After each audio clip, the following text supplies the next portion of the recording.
예수님을 믿을 때 우리는 예수 믿은 후에 뭔가 좋은 일이 일어날 것이라는 기대감을 가집니다. 죽은 후에 좋은 일이 일어날 것은 확신하지만 그래도 현재에도 좋은 일들이 많이 일어날 것을 기대하며 예수를 믿습니다. 로마 교회 성도들도 그랬을 것입니다. 그런데 로마 교회 성도들은 예수님을 믿은 후에 여러 가지 원하지 않는 일들이 자신에게 일어나는 것을 보고 매우 많이 당황합니다. 예수님을 믿는 우리에게 어떻게 이런 극심한 환난과 역경이 몰아닥친단 말인가? 여러분 잘 아시는 말씀을 드리겠습니다. 이들은 예수님을 믿고 난 후에 국가로부터 불법 종교를 믿는 자들이라는 낙인이 찍힙니다. 이들이 왜 불법 종교인가? 이들은 모든 종교인들이 불평 없이 복종했던, 유대교를 포함해서 모든 종교인들이 불평 없이 복종했던 로마 황제 숭배를 하지 않았기 때문입니다. 유일하게 하지 않은 사람들이 크리스찬들이었어요. 예수 그리스도만이 유일한 신이라고 부르고 그만을 숭배해야 한다고 가르쳤기 때문입니다. 그래서 이들은 불법 종교 숭배자들로 낙인이 찍히게 된 것입니다. 이들은 또한 로마 사회에서 비난을 받고 있었던 비밀 종교 숭배자라는 낙인도 찍혔습니다. 이들은 지하 무덤인 카타콤베 같은 비밀스러운 장소에 모여 빵과 포도주를 먹고 마셨는데 일반 로마 사람들이 볼 때 이들은 사람의 살과 피를 먹고 마시는 사람들로 보였습니다. 이런 기독교인들을 싫어했던 네로 황제는 노마시에 불을 지른 후에 기독교인의 소행이라고 억울한 누명을 씌워서 기독교인들을 체포해서 원형 경기장으로 집어넣어 사자들의 밥이 되게도 했습니다. 이런 상황에서 사회생활, 직장생활 얼마나 어려웠겠습니까? 로마 교회의 교인들이 처음 예수 믿을 때 이런 상황을 미리 생각했을까요? 아닐 것입니다. 그들은 그들에게 좋은 일들만 일어날 것이라고 생각했을 것입니다. 처음에 로마에 기독교가 들어갈 때는 대부분의 그 신분이 낮은 신분의 사람들이었기 때문에 더더욱 그들은 신분 상승과 같은 좋은 일들을 기대했을 것입니다. 바울은 로마 성도들에게 이 편지를 써서 그들에게 일어나고 있는 환난에 대한 신학적 설명을 해 주어야 했습니다. 왜 기독교인에게 환난이 일어나야만 하는지, 바울은 환난은 예수님을 믿는 자에게 반드시 일어나야 한다고 말합니다. 그런 예수님을 믿고 의롭게 된 후에 신자에게 환난이 왔다는 것은 그가 의인이 되었다는 표식이라고까지 말합니다. 그리고 그는 그리스도인은 이 환난을 보물처럼 여겨야 한다고 말합니다. 왜냐하면 환난은 우리에게 여러 가지 좋은 열매를 가져다 주기 때문에 말합니다. 우리가 잘 아는 로마서 5장 1절에서 5절 제가 읽겠습니다. 그러므로 우리가 믿음으로 의롭다 하심을 받았으니 우리 주 예수 그리스도로 말미암아 하나님과 화평을 누리자. 또한 그로 말미암아 우리가 믿음으로 서 있는 이 은혜에 들어감을 얻었으며 하나님의 영광을 바라고 즐거워하느니라. 다만 이뿐 아니라 우리가 환난 중에도 즐거워하느니, 갑자기 환난이 등장합니다. 우리가 환난 중에도 즐거워하나니 이는 환난은 인내를, 인내는 연단을, 연단은 소망을 이루는 줄 알미로다. 소망이 우리를 부끄럽게 하지 아니함은 우리에게 주신 성령으로 말미암아 하나님의 사랑이 우리 마음에 분바됨이니, 칭의에서 영화로 가는 길목에 환난이 반드시 등장해야만 한다는 것을 말해주고 있습니다. 그리고 이 8장에서는 환난의 또 다른 유익에 대해서 말해주는데요. 우리 그리스도에게 일어나는 환난은 합력해서 선을 이룬다는 말씀입니다. 로마서 8장 28절입니다. 우리가 너무 잘 아는 구절입니다. 자, 함께 눈을 감아 보십시오. 모두 눈을 감고 외워봅시다. 시작. 하나님을 사랑하는 자, 곧 그대로 부르심을 받은 자들에게는 모든 것이 합력하여 선을 이루느니라.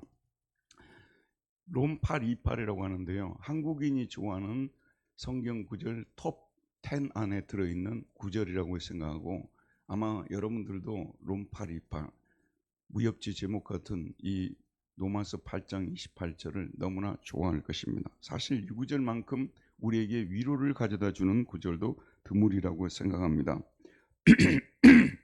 하지만 이 구절은 올바로 해석되어야 합니다. 아무렇게나 살아도 나중에는 결국 잘 될 것이라는 그런 의미에서 해석하면 안 됩니다. 이 구절은 우리에게 다가온 환난들이 우리를 나쁜 쪽으로 이끌어가는 것이 아니라 최고로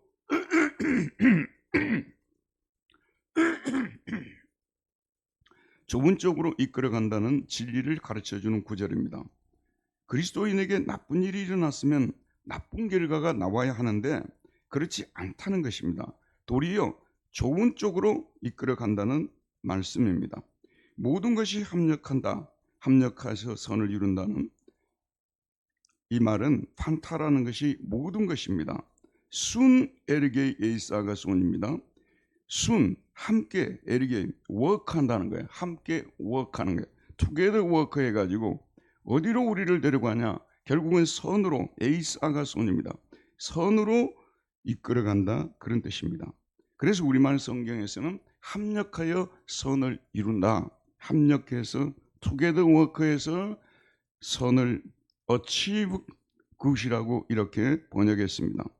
영어 NIV는 모든 일들에 하나님께서 모든 일들 속에서 하나님이 일을 해가지고 선한 쪽으로 이끌어간다, 이렇게 번역했습니다.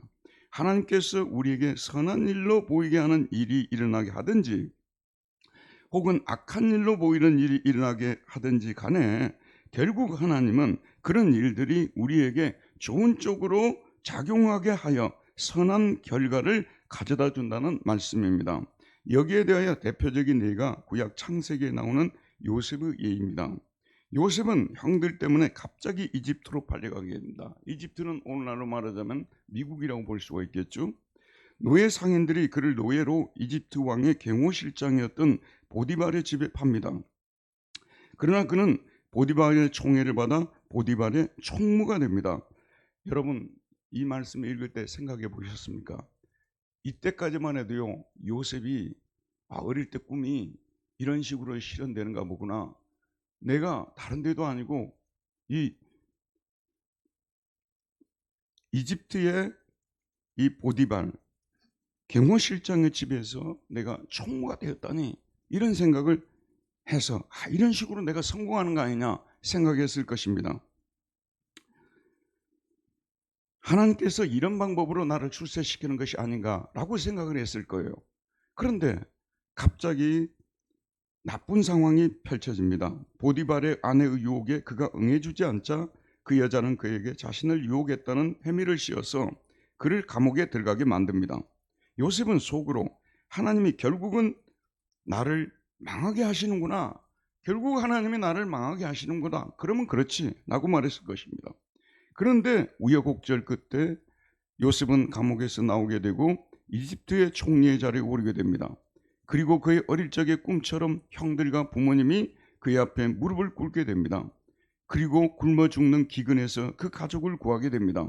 그 가족을 구원한 후에 유명한 말을 남기죠. 당신들이 나를 이곳에 팔았다고 해서 근심하지 마소서, 한탄하지 마소서. 하나님이 생명을 구원하시려고 나를 당신들보다 먼저 보내셨나이다. 하나님의 섭리입니다 라고 말하고 있는 거예요. 45장 7절에도 하나님이 큰 구원으로 당신들의 생명을 보존하고 당신들의 후손을 세상에 두시려고 나를 당신들보다 먼저 보내셨나니, 섭리에 관한 가장 적합한 구절이죠. 사도 바울이 로마서 8장 28절을 쓸 때 구약의 이 구절을 염두에 두었을 것입니다. 그런데 그는 이런 일이 모든 사람에게 일어난다고 말하지 않습니다. 하나님을 사랑하는 자, 곧 그의 뜻대로 부르심을 입은 자들에게, 모든 사람에게 이런 일이 일어난다고 말하지 않아요. 어제 저녁에 집에 책이 꽂혀 있어서 그리스 로마 신화에 대해서 잠깐 봤는데, 여러분 너무 잘 아는 오디푸스 콤플렉스 알지 않습니까? 근데 오디푸스가 자식들이 둘이 있었는데 자식들에게서 쫓겨가지고 멀리 갑니다. 결국은 돌아오지 못하고 나쁜 쪽으로 끝나버립니다.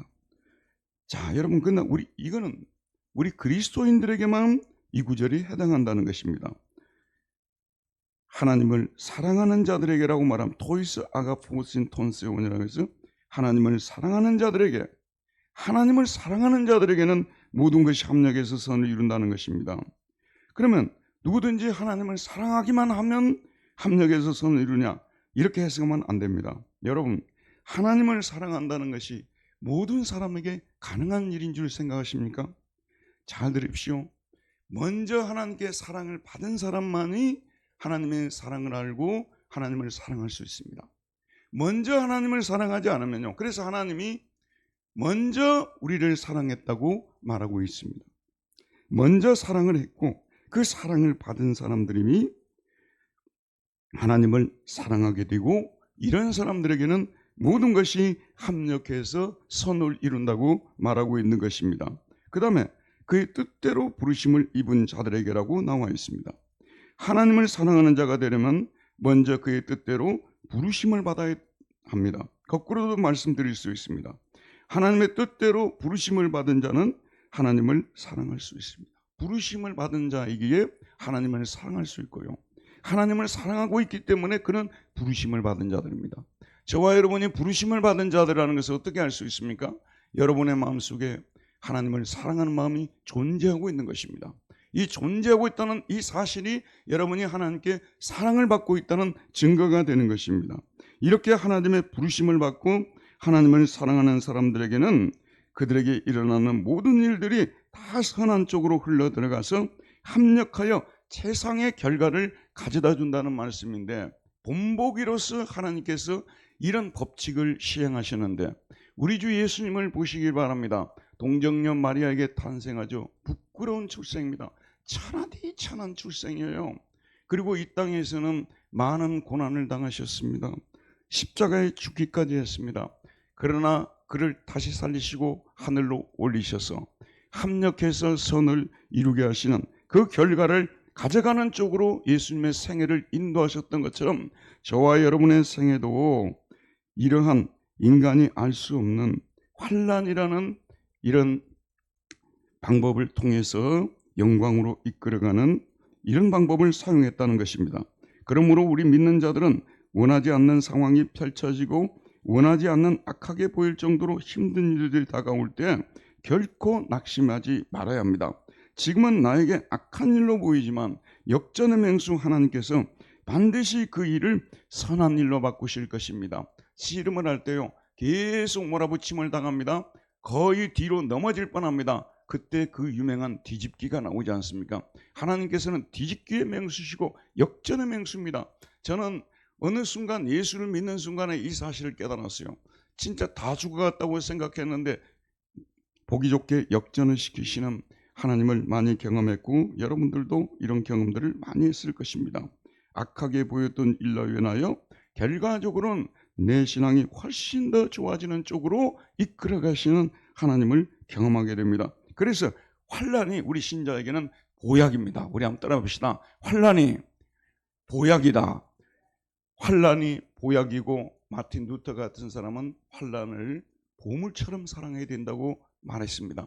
환난이 없이는요, 보세요 여러분, 기도해서 응답받아서 좋은 일 일어나는 거요, 나를 근본적으로 변화시키는 거 크게 도움이 안 됩니다. 그때뿐이지. 그러나 환난은 당할 때는 너무나 어렵고 괴롭고 주저앉고 싶지만 나중에 돌이켜보면 나도 모르게 말씀의 사람으로 변화했고 기도의 사람으로 변해 있는, 그리고 하나님의 더 큰 능력을 체험하고 있는 내 자신을 바라보기 때문에 우리는 환난을 보물처럼 받아들여야 된다는 말씀입니다. 환난은 결과적으로 우리를 어떤 쪽으로 이끌어가는가? 왜 하나님이 우리에게 환난을 주는가? 우리를 좀 더 성숙하게 만들기 위하는데, 그 성숙의 내용이 무엇인지는 내일 또 살펴보도록 하겠습니다. 오늘 말씀을 묵상하면서 다시 한번, 저는 모레 또 설교합니다. 우리 함께 하나님께 기도드리도록 하겠습니다. 하나님을 사랑하는 자, 곧 그 뜻대로 부르심을 받은 자들에게는 모든 것이 합력해서 선을 이룬다는 이 말씀을 묵상하면서, 오늘 설교를 묵상하면서 이 시간 우리 하나님께 한 3분 동안 다 같이 조용히 기도드리도록 하겠습니다.